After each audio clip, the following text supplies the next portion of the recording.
not diminish and make less the value of people's property, people's labor, etc. That is haram. And so this money which is losing value is by the definition of the Quran haram.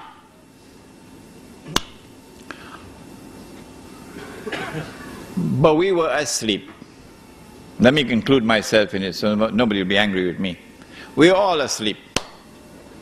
And we didn't recognize that we were being taken for a ride. But had it been an African American, you must have heard his name, a man named Malcolm X. Oh, he used to see with two eyes. Oh yes. Had it been Malcolm, Malcolm would have asked, who took my money? And how did they take it? And then it would have become clear that my loss was somebody else's gain. Let me repeat that. When my money could no longer buy a camel, it could only buy a donkey. The value of my labor has been diminished by half. My loss was somebody else's gain. 5 years later, when I take it out, can't buy a donkey anymore. Can only buy a goat now. And so my 1 month has now been diminished to 1 week. If this keeps on going on, I'm going to be enslaved. A new slavery will come upon the world if this keeps on going on like this. Surely it was time for the Ummah of Muhammad alayhi salatu wasalam to stop fighting amongst themselves over popcorn. Because that's what they're doing. Fighting over popcorn. While this massive betrayal of Islam is taking place, and we are blissfully ignorant of it. That's the price we pay when we only have scholarship but no nur. 5 years later, when you take out that money, can't buy a goat anymore. Can only buy chicken and chips. That's where Indonesia is now. That is where Indonesia is now, chicken and chips. That's where Turkey is now, chicken and chips. Yes. And still we're fighting over popcorn. If you're 17 years of age tonight, son and daughter, this lecture is for you. They've been fighting over popcorn while the slavery has come upon us.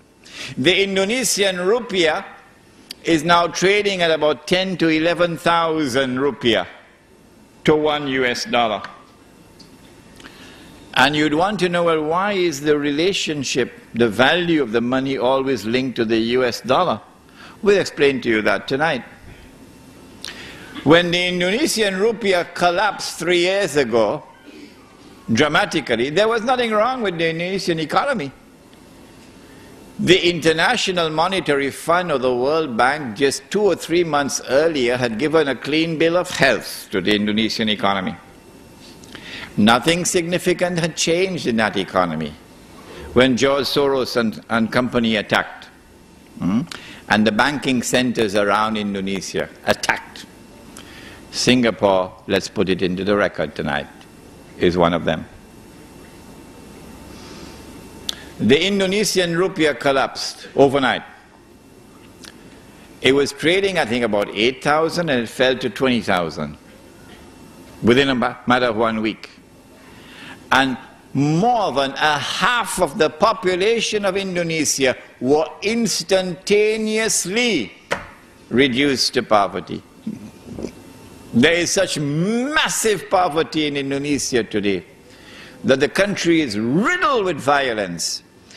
And our sisters, oh, let's put it, my sister and my daughter and my mother must now sell her body for $1. It's very cheap now, $1. Yeah, it's happening while those fellows are fighting over popcorn. What about Turkey? It's not by accident that Indonesia was attacked. It's not by accident that Turkey was attacked like this. Because the Indonesian is different. He's a warrior, he's a fighter.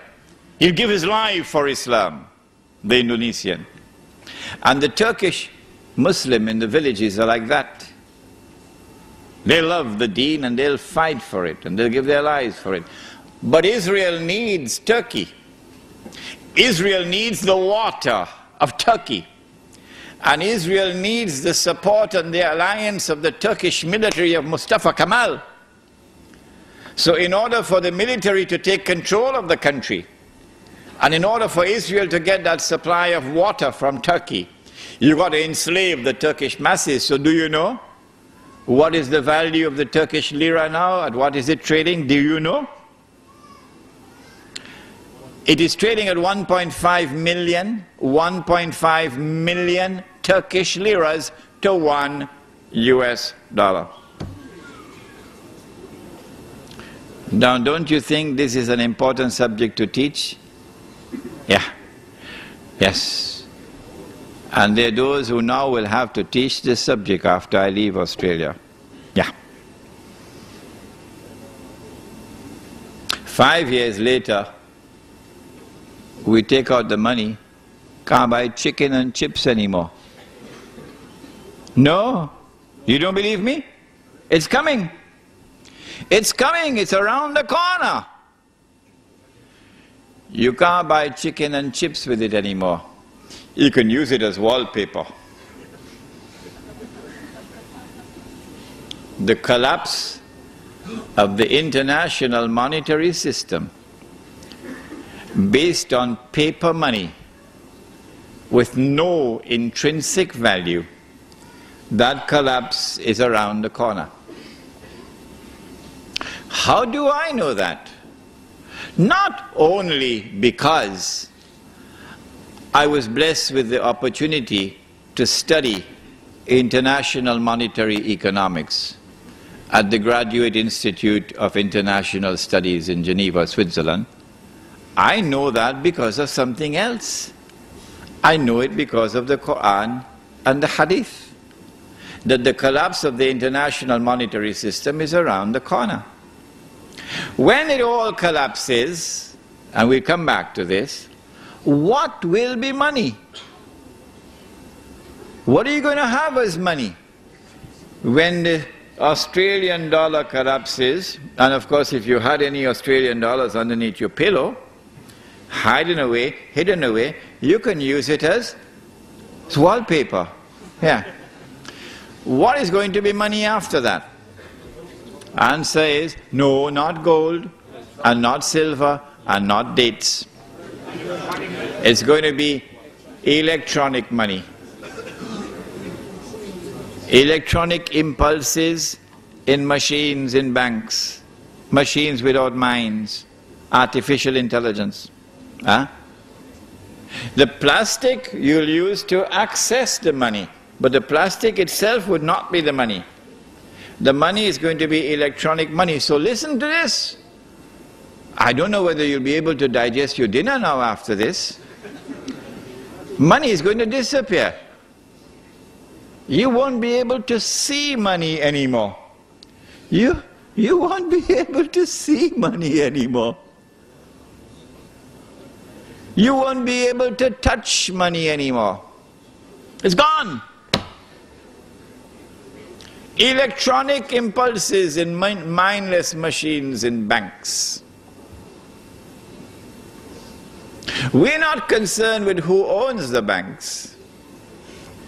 We're concerned with who controls the banking system around the world.